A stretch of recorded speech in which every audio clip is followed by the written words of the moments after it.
Hello friends, welcome to Raj Malhotra IAS academy. My name is Harminder Singh. तो जैसे कि आपको पता है कि हमारी जो न्यू सीरीज़ है एनसीईआरटी थ्रू एमसीक्यूज़, तो उसमें हम हर रोज़ डिफरेंट सब्जेक्ट्स के क्वेश्चन आंसर जो हैं वो डिस्कस करते हैं। तो आज हमारा जो सब्जेक्ट है वो ज्योग्राफी है, और इसमें आज हम जो न्यू टॉपिक्स हैं उनके ऊपर क्वेश्चन आंसर जो है वो डिस्कस करेंगे।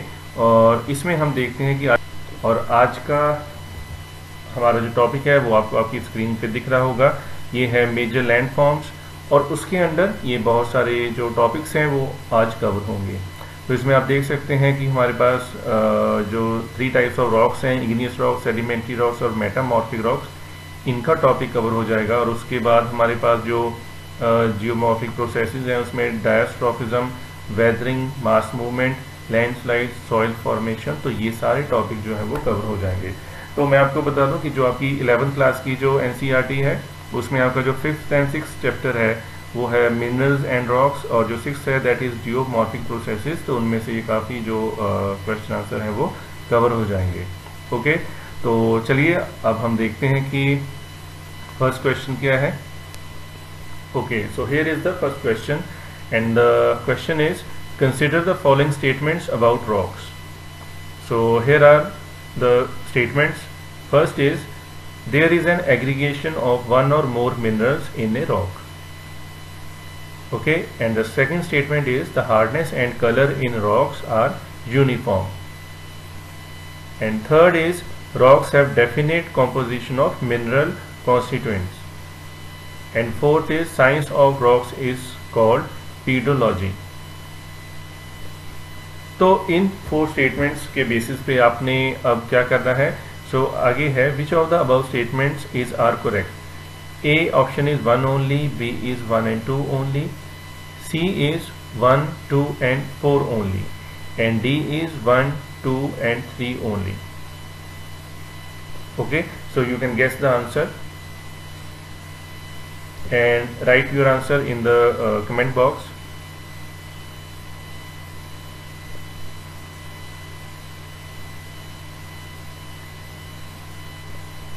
आई होप कि आपने गैस लगा लिया होगा। तो मैं आपको बता देता हूं कि यहाँ पर जो करेक्ट आंसर है that is a, and it means 1 only. तो चलिए देखते हैं कि ये कैसे ये आंसर बना। तो फर्स्ट स्टेटमेंट जो है there is an aggregation of 1 or more minerals in a rock. तो यहाँ पर ये जो स्टेटमेंट है ये बिल्कुल करेक्ट है, because rocks are made up of 1 or more minerals. तो ये स्टेटमेंट ऑटोमेटिकली करेक्ट हो जाती है। और जो हमारी सेकेंड स्टेटमेंट है that is the hardness and color in rocks are uniform. This statement is incorrect. The reason being क्योंकि जो different rocks हैं उनका जो color है, texture है, उनकी जो hardness है वो different होती है। तो ये जो statement है ये automatically incorrect हो जाती है, क्योंकि जैसे कि आपने ग्रेनाइट देखा होगा, ग्रेनाइट जो है वो हार्ड होता है, जो सोप स्टोन होता है वो सॉफ्ट होता है। तो सभी की जो हार्डनेस है, कलर है, वो डिफरेंट होता है। तो third is rocks have definite composition of mineral constituents. Okay, this statement is also incorrect, क्योंकि जो कॉम्पोजिशन जो है रॉक्स की वो अलग अलग होती है सभी डिफरेंट टाइप्स ऑफ रॉक्स में। तो ये स्टेटमेंट भी इनकरेक्ट है। और जो फोर्थ स्टेटमेंट है science of rocks is called pedology, so ये स्टेटमेंट गलत है, because the science of rocks is called petrology. Okay, तो यहाँ पर जो पेट्रोलॉजी सही टर्म होनी थी, लेकिन यहाँ पर पीडोलॉजी लिखा हुआ है, सो ये भी इनकरेक्ट है। तो here the correct answer is A, that is 1 only. Explanation की तरफ देखते हैं। देखिए यहाँ पर आंसर ये है, और रॉक को डिस्क्राइब करा हुआ है कि एग्रीगेट ऑफ मिनरल्स और मिनरलॉइड matter, and it is categorized according to the minerals included, its chemical composition and the way in which it is formed. तो ये इसमें नेक्स्ट 3 टाइप्स ऑफ रॉक्स दी हुई हैं। देखिए लास्ट में ये मेंशन है, पेट्रोलॉजी को कहते हैं, scientific study of rocks. Clear? तो इस आपकी जो एनसीईआरटी की जो बुक है 11 की, तो उसमें ये क्लियरली मेंशन है। ये देखिए यहाँ पर जो आपका फर्स्ट पैराग्राफ है उसकी जो 4th लाइन है उसमें ये मेंशन है, granite is hard, soap stone is soft, gabbro is black and quartzite can be milky white, है ना। तो डिफरेंट रॉक्स की different composition, different colours, different hardness. I hope आपको ये समझ आ गया होगा। ठीक है, चलिए अब हम देखते हैं question number 2। Consider the following statements about igneous rocks. चलिए देखते हैं क्या स्टेटमेंट्स हैं। First is they are formed out of magma and lava and hence called primary rocks. Second is sudden cooling of magma result in large grains. And third is schist is an igneous rock. Okay, so अब हम आगे देखें तो यहाँ पर जो options हैं, A is 1 only. Okay, A is 1 only and B is 2 and 3 only, C is 1 and 3 only. Okay, and B is 2 and 3 only, D is 1 and 2 only. Clear? तो यहाँ पर एक छोटा सा मिसस्पेल्ड है कि यहाँ पर जो इनकरेक्ट है that should be correct. Okay, तो यहाँ पर करेक्ट पूछा गया है, तो आप गेस कर सकते हो इसका क्या आंसर होना चाहिए।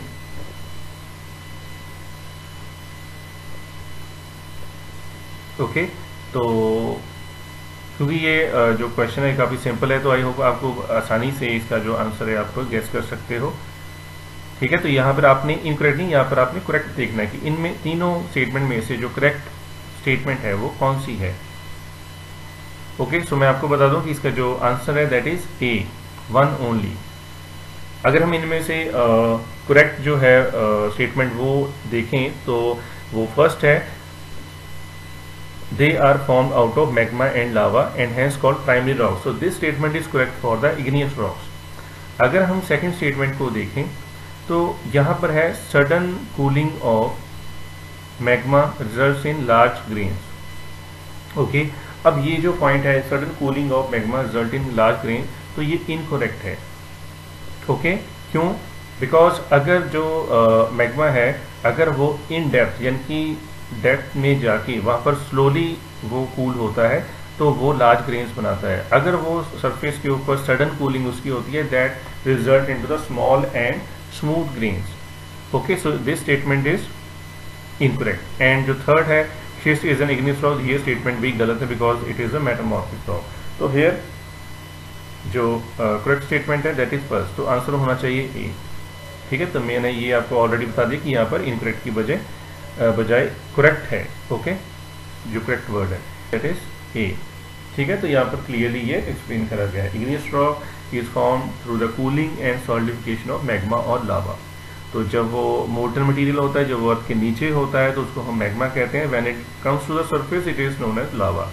तो the rocks which are found by the cooling and solidification of lava, so उनको हम इग्नियस रॉक्स कहते हैं। तो इनकी फर्दर क्लासिफिकेशन होती है जैसे कि intrusive and extrusive rocks.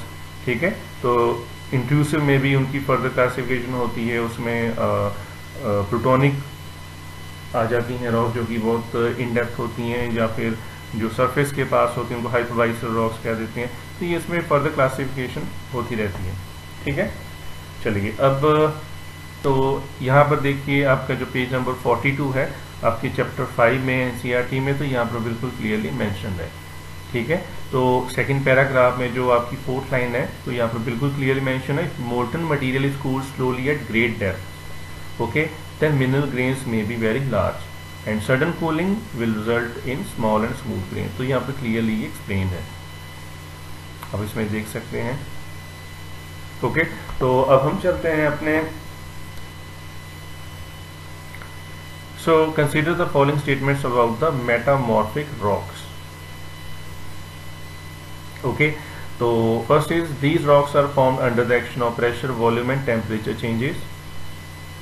Second statement is these rocks may undergo recrystallization and reorganization of materials. 3 is some rocks, grains or minerals get arranged in layers or lines, which is called foliation. And fourth is some minerals of different groups are arranged into alternating thin to thick layers appearing in light and dark shades are called bending. So which of the following above statement are correct? So here A option is 1 and 2 only, and B option is 2 and 3 only, C is 1, 2 and 3 only, and D is all of the above. Okay, so can you guess the answer here?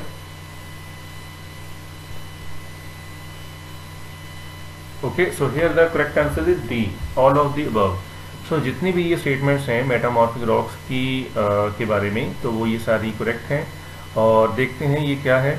अब metamorphic rocks हमें पता है कि जब igneous और sedimentary rocks में कोई pressure या टेम्परेचर चेंज होने की वजह से उसकी जो केमिकल या फिजिकल कॉम्पोजिशन में चेंज आती है, तो हम उसको मेटामॉर्फिक रॉक्स कहते हैं। ओके, तो इनकी क्रिस्टलाइजेशन होती है, रीऑर्गेनाइजेशन होती है मटेरियल की, तो उसमें चेंजेस आती हैं। जो थर्ड स्टेटमेंट है, सम रॉक्स, ग्रेन्स और minerals get arranged in layers और lines which is called foliation, it is absolutely correct. और जो फोर्थ पॉइंट है, some minerals of different groups are arranged into different shades, ठीक है, जिसको हम बैंडिंग है, उसमें बैंड्स बन जाते हैं, तो ये भी करेक्ट है। तो यहाँ पर जो करेक्ट आंसर है that should be D. Okay, so it is explain here. So metamorphic rocks make up a large part of the earth crust. तो ये सरफेस का 12% जो कॉन्स्टिट्यूट करती हैं यहाँ पर। Okay, and in second paragraph it is written they may be formed simply by being deep beneath the earth's surface subjected to high temperature and great pressure।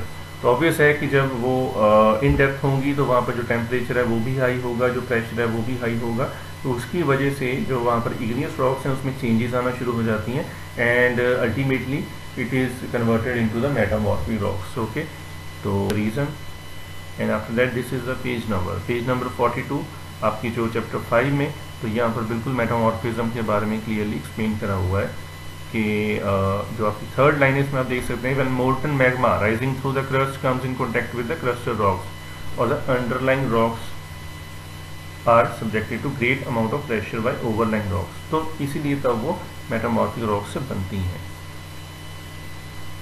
हाँ जी, clear. तो सेकंड जो आपका है पैराग्राफ, तो उसमें रिक्रिस्टलाइजेशन, रीऑर्गेनाइजेशन की बात करी गई है ये। ओके, तो यहाँ पर आपकी जो थर्ड स्टेटमेंट है फोलिएशन के बारे में या आपकी बैंडिंग के बारे में, तो वो इस पैराग्राफ में क्लियरली एक्सप्लेन है, वो आपको आपकी स्क्रीन पे दिख रहा होगा। फोलिएशन इज देयर आपके सेंटर में पैराग्राफ के, ठीक है। तो इन दोनों की डेफिनेशन दे रखी है। चलिए अब तरफ कंसीडर द फॉलोइंग स्टेटमेंट्स। तो यहाँ पर आपने ये जो पता लग गया होगा आपको कि सिंपल क्वेश्चन है, और यहाँ पर आपने देखना है कि कौन सा जो पेयर है वो करेक्टली मैच्ड है। Okay, so you have to find out. So let's have a look on these points. So first is granite, second is basalt, third is sandstone and fourth is shale. Okay,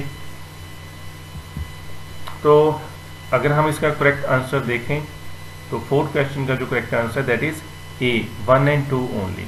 तो ये मैंने आपको बता दिया क्योंकि जो question जो है वो इतना डिफिकल्ट नहीं है, सिंपल है। फर्स्ट इज ग्रेनाइट, हमें पता है ये ग्नीस में कन्वर्ट हो जाता है, and second one is basalt that is amphibolite में कन्वर्ट होता है। थर्ड और फोर्थ जो आपका स्टेटमेंट है वो इनकरेक्ट है, ये पेयर इनकरेक्ट है बिकॉज जो सैंडस्टोन है वो क्वार्टजाइट में कन्वर्ट होता है, ठीक है। शेल जो है तो वो भी उसकी जो कन्वर्शन है वो क्वार्टजाइट में नहीं होती। यहाँ पर जो थर्ड पॉइंट होना चाहिए था क्वार्टजाइट, उसको नीचे मेंशन करा गया है, ठीक है। तो बहुत सारी ये जो रॉक्स हैं जो मेटामॉर्फिक रॉक्स होती हैं, तो अब हम इसके बारे में बात करेंगे। तो यहाँ पर आपको ये पता चल गया होगा कि जो करेक्ट आंसर है वो है आपका ए, 1 and 2। ओके, तो क्योंकि जो शेल होता है वो बहुत सारी स्टेजेस में से पास होता है, जैसे फाइलाइट भी होता है उसमें, ठीक है। अल्टीमेटली वो शिस्ट में कन्वर्ट हो जाता है क्योंकि अल्टीमेटली उसने ग्रेनाइट में कन्वर्ट होना होता है, ठीक है। तो सॉरी नॉट ग्रेनाइट, तो वो कन्वर्ट होगा इसमें शिस्ट में, ठीक है। तो वो शिस्ट में कन्वर्ट हो जाता है। इसकी एक्सप्लेनेशन मैं आपको दिखा देता हूँ। हाँ जी, ये देखिए, तो यहाँ पर आंसर ए आप दिया गया है। तो यहाँ पर इसकी स्टेजेस दी गई हैं कि जो शेल है तो वो स्लेट में कन्वर्ट होता है, उसके फाइलाइट जो मैंने आपको बताया, तो फाइलाइट में कन्वर्ट होगा, उसके बाद वो जाके शिस्ट में कन्वर्ट हो जाएगा। अगर फर्दर उसमें और मेटामॉर्फोसिस होता है तो वो अल्टीमेटली ग्नीस में कन्वर्ट हो जाएगा। क्लियर? तो ये इसकी एक्सप्लेनेशन है। जितनी भी इंफॉर्मेशन है ये देखिए, आपको यहाँ पर आपकी स्क्रीन पे दिख रहा होगा कि जो आपकी चैप्टर 5 में ये पेज है 42, ठीक है। और यहाँ पर आप अगर पैराग्राफ के लास्ट में देखते हो, मेटामॉर्फिक रॉक्स के नीचे ग्रुप्स दिया हुआ है, classified into 2 major groups. Foliated rocks and non foliated, तो यहाँ पर ये क्लियरली मेंशन है नीचे, ठीक है, नेम्स जो कि मेटामॉर्फिक रॉक्स हैं। तो यहाँ से आपको बिल्कुल क्लियरली अंडरस्टैंडिंग हो जाएगी। क्लियर? तो this was very simple question, ठीक है। अब हम अपने नेक्स्ट 2 and 3 ओनली। तो यहाँ पर डी था, तो 1 जो है आपका वो इनकरेक्ट आपकी स्टेटमेंट है, ठीक है। तो यहाँ पर आपका आंसर जो है वो डी है, 2 and 3। चलिए देखते हैं इसकी यहाँ पर एक्सप्लेनेशन भी दी गई है। तो वेदरिंग जो है, देखिए यहाँ पर क्लियरली मेंशन है कि वेदरिंग जो है वो occurs in situ, that is in the same place with little or no movement। तो ये एक एक्सोजेनिक प्रोसेस बन जाती है। तो weathering is the breaking down of rock soil minerals to contact with the earth atmosphere, और वो जो एनर्जी होगी जो कुछ भी है तो वो अर्थ एटमॉस्फेयर से ट्रांसफर होगा, वाटर से, बायोलॉजिकल ऑर्गेनिज्म से। तो it means it is an exogenic process, ठीक है। अब क्योंकि अगर हम इसको इरोजन से कंफ्यूज नहीं करना है फ्रेंड्स आपने, क्योंकि जो इरोजन है it involves the movement of rocks and minerals by agents such as water, ice, snow, wind, waves and gravity, ठीक है। तो यहाँ पर प्रॉपर मूवमेंट होती है रॉक्स एंड मिनरल्स की by agents such as water. अगर आपने देखा होगा, आप सॉइल इरोजन की बात करो, जब रेनफॉल के टाइम पे सॉइल इरोड होती है वहाँ से, तो उसकी बहुत ज़्यादा मूवमेंट होती है, वो बहुत डिस्टेंस कवर करके दूर चली जाती है। लेकिन अगर वेदरिंग की बात करें तो it occurs in the same place, तो यहाँ पर ज़्यादा मूवमेंट नहीं हो रही होती, ठीक है। तो एज कम्पेयर टू इरोजन यहाँ पर जो मूवमेंट है दैट इज़ लिटल और नो, वेरी लेस, ठीक है। या तो बहुत ज़्यादा कम होगी या अल्टीमेटली कोई मूवमेंट नहीं होगी, ठीक है। आई होप कि आपको ये पॉइंट क्लियर हो गया होगा, दोनों में जो डिफरेंस है। वेदरिंग में नो मूवमेंट, तो इरोजन में काफ़ी ज़्यादा movement of rocks and minerals. तो this is the page number 48 of 6th chapter geomorphic processes. तो आप यहाँ पर देख सकते हैं। तो weathering is defined here mechanical disintegration and chemical decomposition of rocks through the actions of various elements of weather and climate. Clear?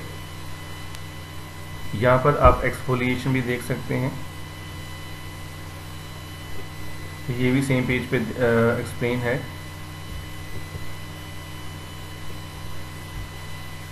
Okay, question number 6, consider the following statements about sedimentary rocks. तो sedimentary rocks में आपको बता दूं कि ये होता क्या है कि जो वाटर बॉडीज होती हैं उनमें अकोमुलेशन होती है।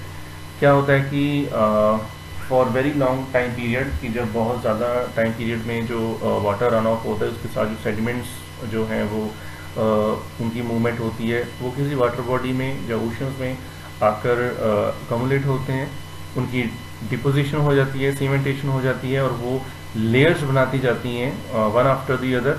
तो उसमें स्ट्रेटिफिकेशन हो जाती है। जैसे कि सेडिमेंट्री रॉक्स का ये बड़ा इंपॉर्टेंट एक फीचर होता है, कैरेक्टरिस्टिक्स होता है कि उसमें स्ट्रेटिफिकेशन होती है, क्योंकि उसमें लेयरिंग होती है। And that is the reason कि उसमें फॉसिल्स जो है वो प्रेजेंट होते हैं, क्योंकि स्ट्रेटिफिकेशन के टाइम पर उनको एक टाइम मिल जाता है उनमें सेट होने का।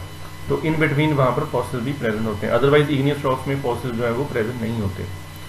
तो सेडिमेंट्री रॉक्स में फर्स्ट जो अगर हम यहाँ पर स्टेटमेंट देखें, sedimentary rocks are characterised by number of layers of rock formation. Okay, second statement is, तो फर्स्ट स्टेटमेंट में हो गया number of layers of rock formation. Second statement है sedimentary rocks are form through mechanical processes only.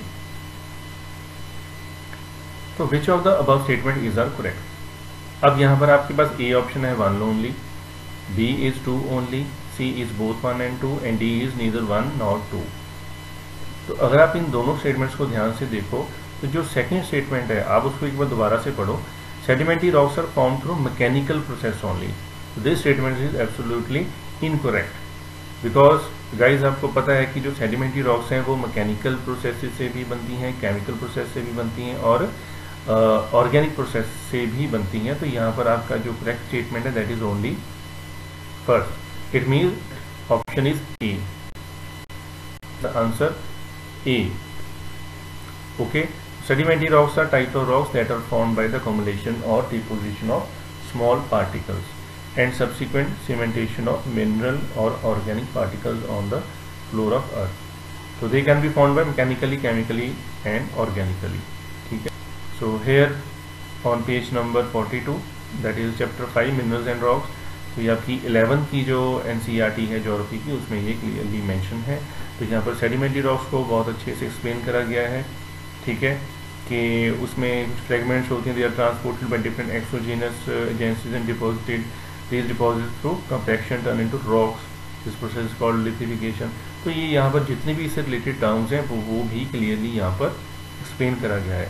Second paragraph में अगर आप देखो, third line में वो क्लियरली मेंशन है कि मैकेनिकली जो बनती हैं उसमें लाइमस्टोन, सैंडस्टोन, कॉन्ग्लोमरेट, शेल, ये सारा कुछ आ जाएगा। तो अब ये ऑर्गेनिकली फॉर्म्ड है, तो इसमें आपका चॉक है, कोल है, तो ये इसमें लाइमस्टोन भी आ जाएगा। तो इसी तरह केमिकली फॉर्म में भी आपका हैलाइट है, पोटाश है, लाइमस्टोन है, तो ये आ जाएगा। क्लियर।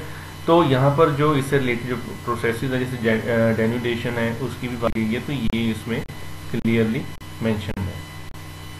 फ्रेंड्स, अपने क्वेश्चन नंबर 7 की तरफ। तो यहाँ पर है हमारे पास, consider the following statements about diastrophism. Okay, so diastrophism क्या होता है कि जो अर्थ के जो क्रस्ट में जितनी भी चेंजेस आती हैं, हम उनको जो जिसमें अपलिफ्टमेंट होती हैं या माउंटेन फॉर्मेशन, ये सारा कुछ है, तो उसको हम डायस्ट्रोफिज्म कहते हैं। और जो इसी डायस्ट्रोफिज्म का में ऑरोजेनिक और अपैरोजेनिक प्रोसेसेस जो हैं वो इंक्लूडेड होती हैं। तो अब यहाँ पर हम देखते हैं कि ये क्वेश्चन क्या है। तो consider the following statements about diastrophism. First statement is, orogenic process involves uplifting or warping of large parts of Earth's crust. And second statement is aperogenic process involving mountain building through several folding of the Earth's crust. Third statement is diastrophism includes processes of orogeny, aperogeny, earthquakes and plate tectonics. तो guys यहाँ पर हम देखते हैं कि which of the above statement is are correct. A option is 1 only, B is 2 only, C is 3 only and D is 1, 2, 3 only. अगर हम इन statements को ध्यान से देखें तो गाइस, ओरोजेनिक प्रोसेस जो है उसमें लिखा है कि involve uplifting and warping of large parts of earth crust. तो एक्चुअल में ओरोजेनिक जो वर्ड है ये माउंटेन से रिलेटेड है। अब अगर आपने ज्योग्राफी में पहले कहीं पढ़ा है तो ओरोजेनिक जो रेनफॉल होती है वो माउंटेन से रिलेटेड होती है, ठीक है। तो यहाँ पर ओरोजेनिक प्रोसेस में जो माउंटेन बिल्डिंग जो मेंशन होनी चाहिए थी, लेकिन यहाँ पर उन्होंने अपलिफ्टिंग और warping of large part of earth crust लिखा हुआ है। तो गाइस, अगर हम इसको ध्यान से देखें तो इन्होंने ओरोजेनिक प्रोसेस और अपैरोजेनिक प्रोसेस की जो डेफिनेशन है उसको एक्सचेंज कर दिया है। तो ये जो सेकंड स्टेटमेंट है, mountain building through server folding, तो ये फर्स्ट में आनी चाहिए थी, अपलिफ्टिंग और वार्पिंग जो है वो सेकंड में आनी चाहिए थी। तो इससे क्या है कि जो दोनों स्टेटमेंट्स हैं, ठीक है, तो वो क्या हो गई हैं, इनकरेक्ट। आई होप कि आपको समझ आ गया होगा। इसको रिपीट करता हूँ कि जो फर्स्ट एंड सेकंड स्टेटमेंट की जो डेफिनेशन है उसको इन्होंने एक्सचेंज कर दिया है, ठीक है, यहाँ पर एक्सचेंज है। तो थर्ड जो आपकी स्टेटमेंट है वो ऑटोमेटिकली करेक्ट हो गई है, ठीक है। अब इसमें हमारे पास जो ऑप्शन सही है वो आप देख सकते हैं, C option, because correct answer is 3 only, so here the correct option is C. You can see here answer is C. So diastrophism क्या है, process of deformation of the earth crust which involves folding and faulting, ठीक है। तो उसमें changes आती रहती हैं, जिससे कि जितनी भी ये माउंटेन बिल्डिंग है, जो फोर्ट्स बनते हैं, तो ये सारा कुछ जो है सरफेस के ऊपर होता है। तो इसमें प्लेट टेक्टोनिक्स आपको पता होगा कि जो हमारी जो अर्थ सरफेस है that is divided into several plates. उसमें 7 मेजर प्लेट्स हैं, बाकी बहुत सारी माइनर प्लेट्स हैं। तो वो जो प्लेट्स हैं उनकी जो मूवमेंट होती है, हॉरिजॉन्टल मूवमेंट होती है डिफरेंट डायरेक्शंस में, तो वो भी डायस्ट्रोफिज्म के अंदर इंक्लूडेड है, जो कि प्लेट टेक्टोनिक्स टॉपिक के अंदर आती है। हाँ जी, क्लियर फ्रेंड्स। तो यहाँ पर डायस्ट्रोफिज्म जो है वो आपकी चैप्टर 6 में यहाँ पर क्लियरली मेंशन्ड है। इसके बारे में डेफिनेशन क्या है इसकी, तो इसकी जो इसमें कौन कौन से सब टॉपिक्स जो हैं इंक्लूडेड हैं, ठीक है, ओरोजेनिक प्रोसेसेस हैं, अपैरोजेनिक, तो ये क्लियरली यहाँ पर मेंशन है, आप देख सकते हैं यहाँ पर। तो आई होप आपको समझ आ रहा होगा कि क्या क्या टॉपिक्स हैं, क्योंकि एनसीईआरटी में जैसे कि आप यहाँ पर देख रहे हैं जितनी भी डेफिनेशंस हैं या जितने भी उनसे रिलेटेड उनके कोई सब टॉपिक हैं या उनकी जो क्लासिफिकेशन में कोई टर्म आती है, तो सभी के ऊपर बड़े आराम से यूपीएससी में क्वेश्चन जो है वो बन सकता है। तो इससे आपको एक आइडिया हो जाएगा कि क्वेश्चन जो है एनसीईआरटी में से कैसे। ठीक है, तो फ्रेंड्स हम अब करते हैं अपना next question, question number 8, that is consider the following statements about mass movement. जी, mass movement. So here these are movements of rocks, debris under the influence of gravity. Second statement is movements are rapid. Third is weathering is a prerequisite for mass movement. And four is geomorphic agent like running water, glacier, wind, waves, currents participate in the process of mass movement. हाँ जी, clear guys. तो यहाँ पर जो आगे पूछा गया है that is which of the above statement is are correct। तो यहाँ पर A is 1 only, B is 2 only, C is 1 and 2 only, and D is 2, 3 and 4 only। Okay, 2, 3 and 4 only।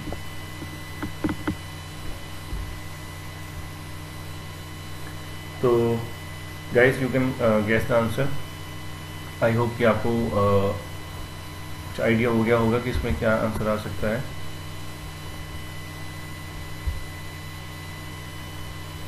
तो फ्रेंड्स यहाँ पर जो आपका करेक्ट आंसर है that is a means 1 only.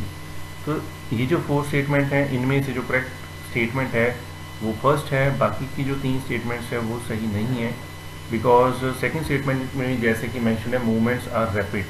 तो ये जो मूवमेंट्स रैपिड जो है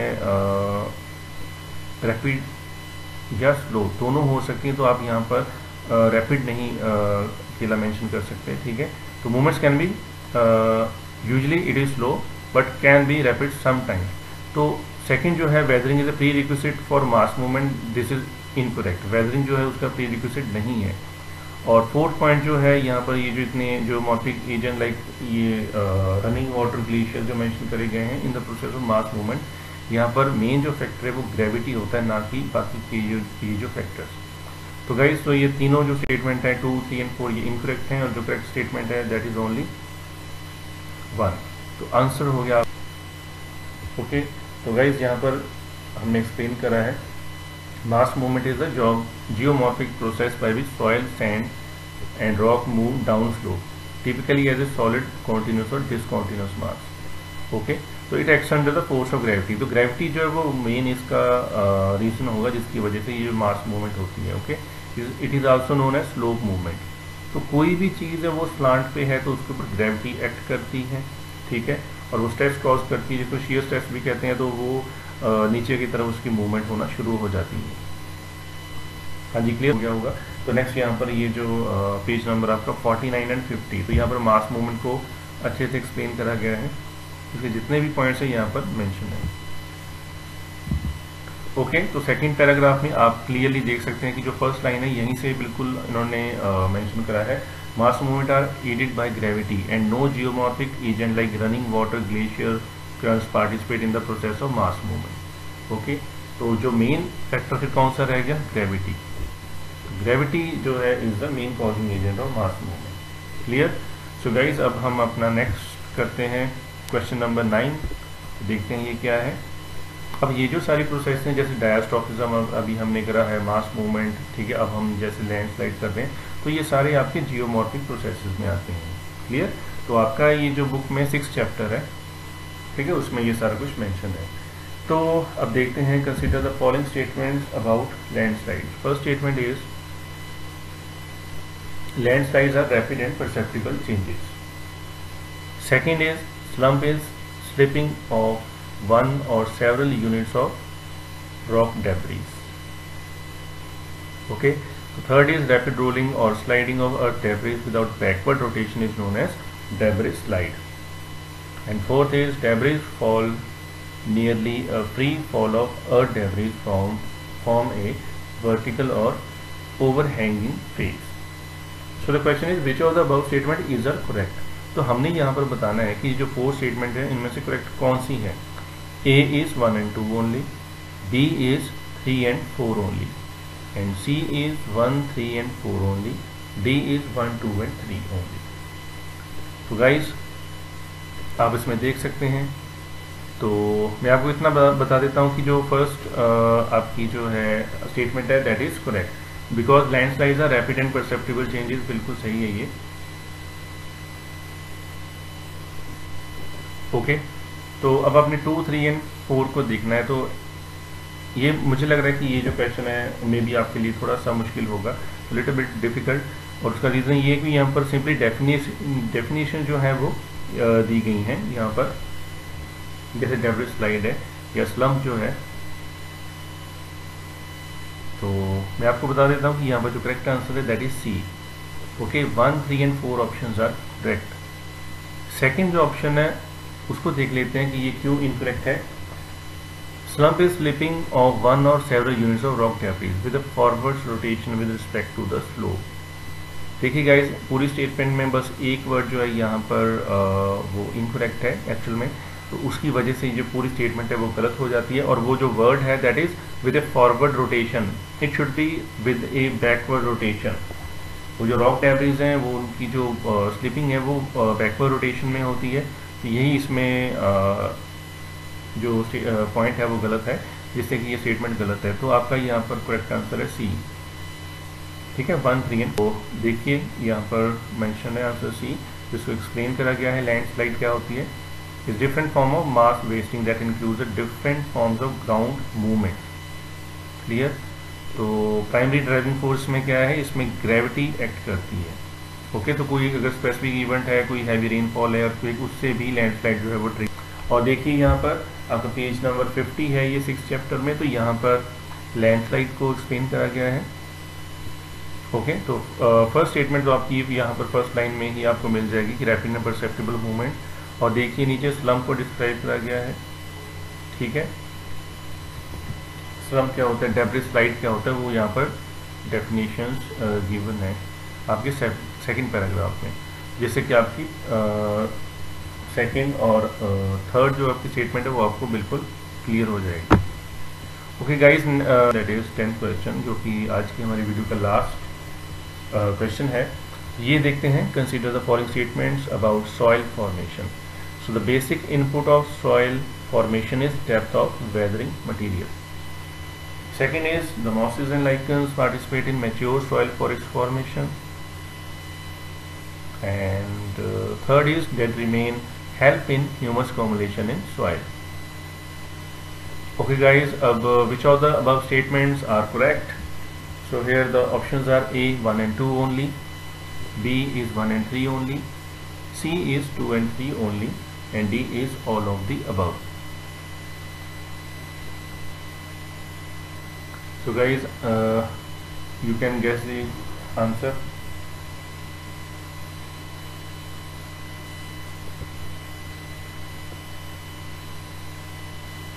Okay, so guys, here the correct answer is D option, all of the above. तो अगर हम सॉइल फॉर्मेशन की बात करें तो यहाँ पर ये जो तीनों स्टेटमेंट हैं ये करेक्ट हैं। और आप देखिए यहाँ पर first is the basic input of soil formation is depth of weathering material. ये बिल्कुल करेक्ट है कि जब वेदरिंग होती है, जो उसकी डेप्थ होती है मटेरियल की, तो उस पर डिपेंड करता है वो सॉइल जो लेयर है उसकी फॉर्मेशन में हेल्प करती है।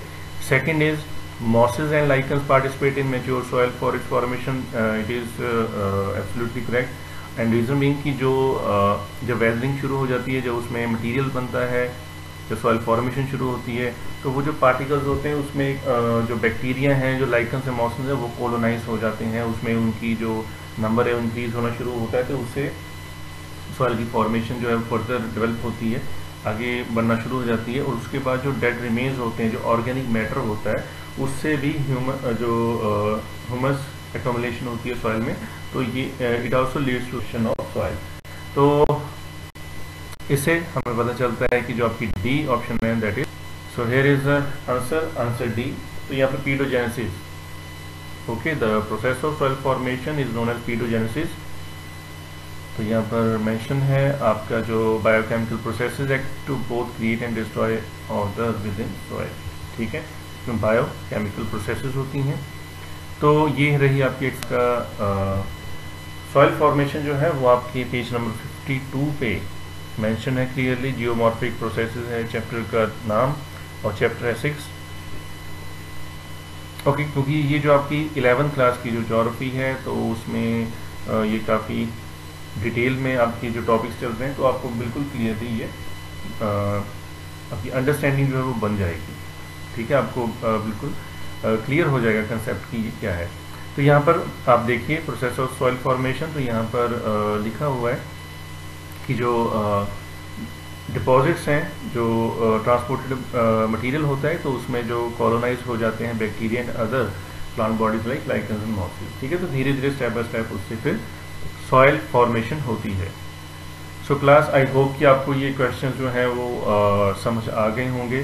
तो this is all for our today's video.